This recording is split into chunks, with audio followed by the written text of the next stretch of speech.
ইনকিলাব মঞ্চের আহ্বায়ক শরীফ ওসমান বিন হাদি হত্যা মামলার প্রধান আসামি ফয়সাল করিম মাসুদকে অস্ত্র আইনের মামলায় ১০ বছরের সশ্রম কারাদণ্ড দিয়েছেন আদালত। বৃহস্পতিবার এই মামলার রায় ঘোষণা করেন ঢাকার অতিরিক্ত মহানগর দায়রা জজ মাহমুদুল মোহসিন।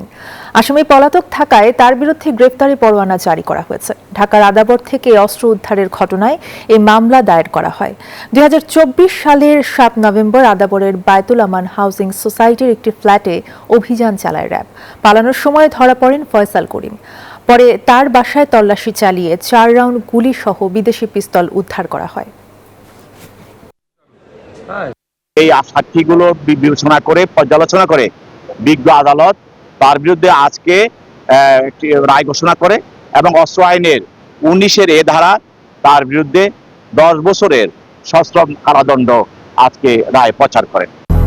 ২০০-র বেশি সার্ভিস ও ফিচারে লেনদেনের সব বিকাশ অ্যাপে সম্ভব।